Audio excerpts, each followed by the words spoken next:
आदरणीय बिहारी लाल जी बिश्नोई, पूर्व विधायक नोखा और बीजेपी की नवनियुक्त कार्यकारिणी में प्रदेश उपाध्यक्ष हैं। अभिनंदन सर। राजस्थान वरिष्ठ शिक्षक संघ रेष्टा को आप संबोधित करें। भारत माता की वंदे वंदे। राजस्थान वरिष्ठ शिक्षक संघ रेष्टा के 7वें राज्य स्तरीय शैक्षिक सम्मेलन में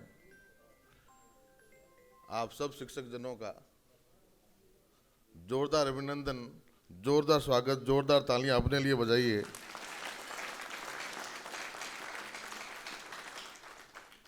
कि मां शारदा के प्रांगण में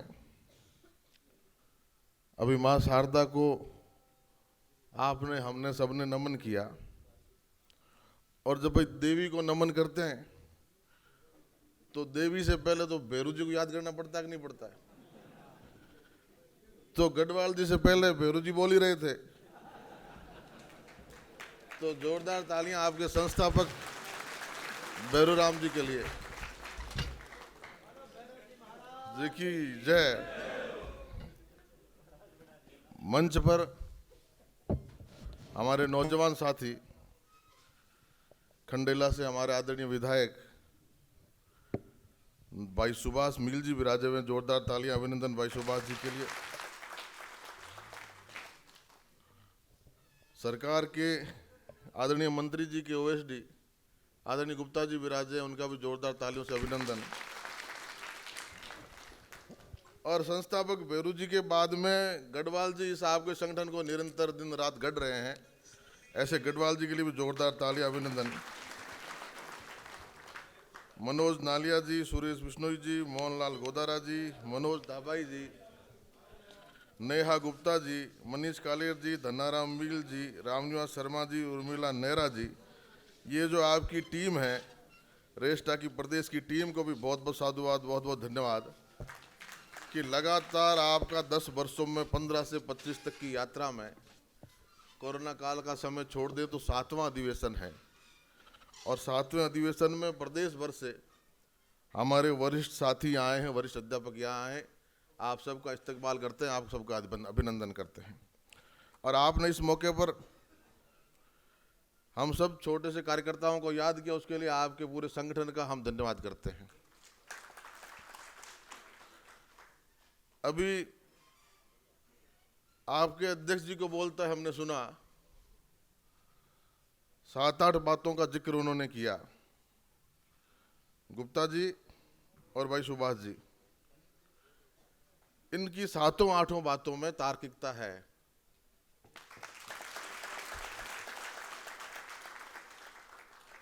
और जब इतना बड़ा भार, इतना बड़ा दारोमदार इस प्रदेश का आप सब सामने विराजे हुए महानुभावों के जिम्मे है कि आने वाली पीढ़ी को संस्कारित करने का, आने वाली पीढ़ी को शिक्षित और दीक्षित करने का जिम्मा अगर किसी के कंधों पर है तो वो आपके कंधों पर है। और आपकी हर बातों का ख्याल रखना सरकार की महत्वपूर्ण, बहुत महत्वपूर्ण जिम्मेदारी है। ना तो सरकार है, ना कोई दायित्ववान ओहदे पर बैठा व्यक्ति आपकी इन बातों से मुंह नहीं मोड़ सकता, चाहे वो मंत्री हो, चाहे मुख्यमंत्री हो, चाहे संगठन हो, चाहे कोई भी हो। क्योंकि जैसा आपने अंतिम मांग में कहा कि हर जगह हमें काम लेते हो, अभी बीएलओ को काम ले, आप जो एसआईआर करवा रहे हैं उसमें काम ले रहे हैं, तो मारवाड़ी में कहावत है कि अब की बार मेले कौन जा सीगे, लारली बार गयो जी को अब के जा सीगे। तो जो काम कर सकता है, जो सक्षम है, सरकारें उन्हीं से काम करवाती है। और आप बिना रुके, बिना थके करते हैं। आपको बहुत बहुत साधुवाद है। आप राष्ट्र को गढ़ने का काम करते हैं। गढ़वाल जी, आपके नेतृत्व में ऐसा नहीं कि सिर्फ आप संगठन को गढ़ रहे हैं, आप राष्ट्र को गढ़ने का काम करते हैं, आप समाज को गढ़ने का काम करते हैं। समाज के नवनिर्माण का, प्रदेश और देश के नवनिर्माण का बहुत बड़ा महत्वपूर्ण काम आप करते हैं, क्योंकि आप शिक्षक हैं। और शिक्षक का ओहदा सबसे बड़ा है, भगवान से भी बड़ा है। गुरु गोविंद दो खड़े काके लागू पाए, बलियारी गुरु, आपने जो गोविंद दियो बताए। तो जब गुरु का ओहदा भगवान से भी बड़ा है तो उस ओहदे के साथ आपकी जिम्मेदारियां भी बढ़ जाती है। हम संख्या में कैडर आपका 1,09,000 का लगभग पूरे शिक्षा विभाग का 1/4 का कैडर आपका है,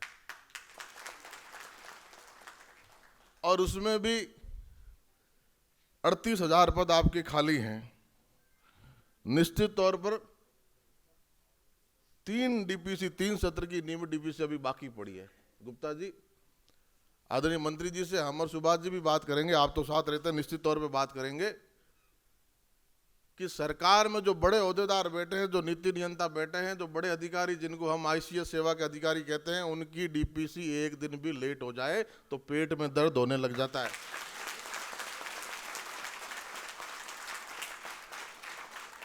और जिन लोगों पे समाज का निर्माण करने का जिम्मा है, आने वाली पीढ़ी को तैयार करने का जिम्मा है, उन लोगों की डीपीसीयां 3-3 बरस लेट हो जाए, ये कैसे संभव है?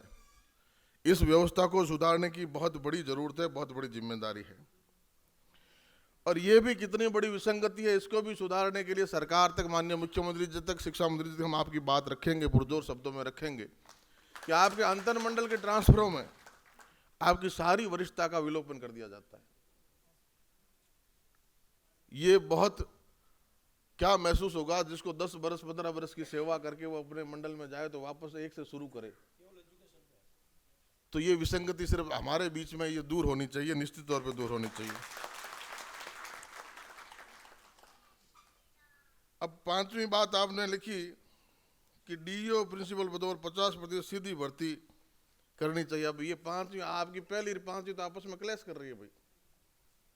पहली में आप कह रहे हो कि डीपीसी होनी चाहिए, 5वीं में आप कह रहे हो कि सीधी 50% भर्ती होनी चाहिए। फिर आपके जो वरिष्ठ साथी 10-10, 15-15, 20-20 बरस सेवा करके आएंगे वो कहाँ जाएंगे? वो भी कहेंगे हम प्रमोशन सीनियर हो गए, हमारे प्रमोशनों पे हम ही रहने चाहिए, है क्या नहीं? 100% डीपीसी होती है तो 50% कर दो, 50 डीपीसी। और दूसरा एक और बात आपने लिखी, वो भी बहुत महत्वपूर्ण है। स्वामी विवेकानंद मॉडल स्कूल में आपको पदस्थापित प्रतिनियुक्ति पर लिया गया। आप हम सब सरस्वती के प्रांगण में काम करते हैं, जिम्मेदारियों का निर्वहन करते हैं और स्वामी विवेकानंद को आदर्श मान के करते हैं। उनके हर जन्मदिन को हम युवा दिवस के रूप में मनाते हैं 12 जनवरी को। और स्वामी जी ने कहा उठो जागो और तब तक मत रुको जब तक लक्ष्य की प्राप्ति ना कर लो।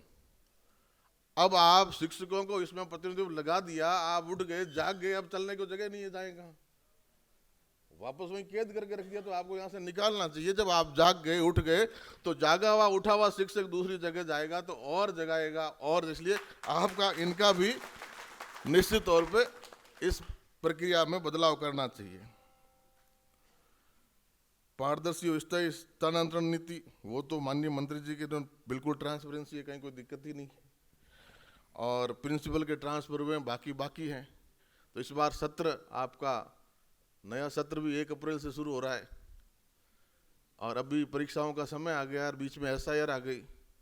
तो इस बीच में इतना बड़ा फेरबदल कर देना, तो निश्चित रूप से आपका जब सत्र नया शुरू हो जाएगा तो सरकार पूरी तरह तैयार बैठी है और इस पे आपकी सारी इस बातों को करते हुए पूरे स्थानांतरण फर्स्ट ग्रेड सेकेंड सब किए जाएंगे और उचित समय पर किए जाएंगे। थोड़ा सा आपको सब्र रखने की आवश्यकता है।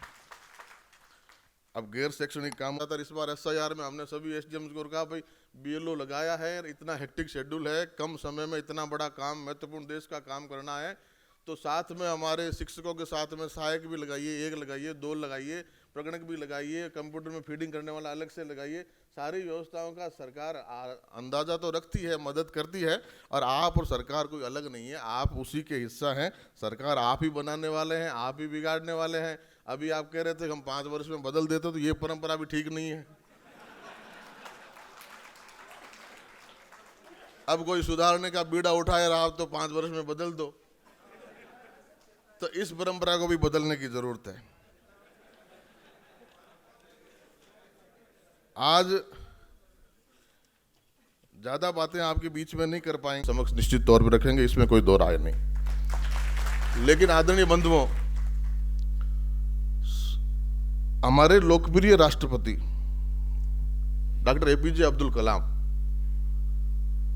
आदमी अपने पद चिन्हों से अपना रास्ता बनाते बनाते, अलग ओहदों पर काम करते करते, पदोन्नत होते होते होते अगर कोई व्यक्ति राष्ट्रपति के ओहदे तक पहुंच जाए तो शायद इस गणराज्य में उससे बड़ा कोई ओहदा नहीं होता।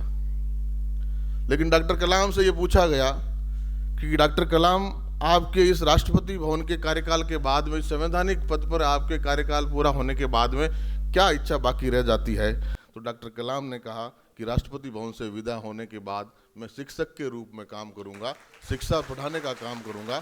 तो हम अंदाजा लगा सकते हैं कि शिक्षक का काम कितना पुनीत, कितना नोबल, कितना महत्वपूर्ण है। कोई अधिकारी, इंजीनियर कहीं गड़बड़ कर ले, कोई पुल निर्माण करने में, कहीं और काम में पुल गिर जाए और गिर जाए, कुछ जन हानि होती है।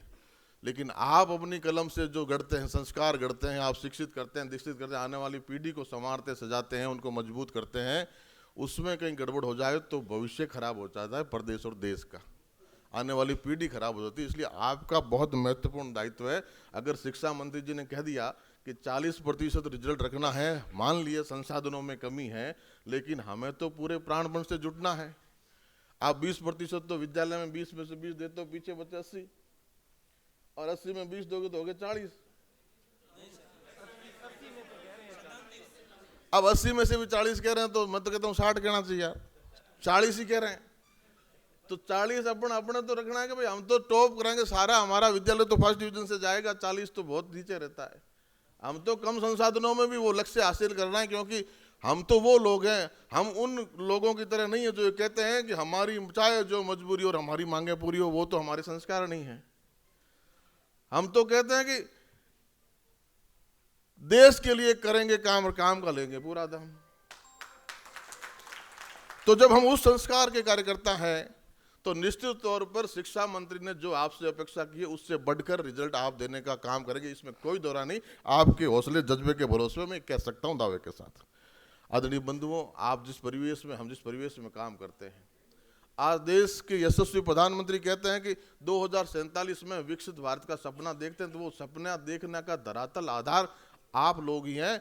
आपके भरोसे पे देश के सबसे लोकप्रिय नहीं, दुनिया के सबसे लोकप्रिय नेता हमारे प्रधानमंत्री ये सपना जो देखे हैं कि 2047 तक भारत विकसित राष्ट्र बनेगा, तो आपकी कंधों पर, आपकी कैबिनेट से, आपके परिश्रम से ही बनेगा। उसके लिए आपको, हमको, सबको परिश्रम की पराकाष्ठा तक ले जाना है, स्वदेशी के भाव को बहुत ऊंचे तक ले जाना है, ताकि कोई भी चाचा सहम आए और हमें धमका के नहीं चला जाए कि हम 50% टैरिफ लगा देंगे, हम 100% टैरिफ लगा देंगे।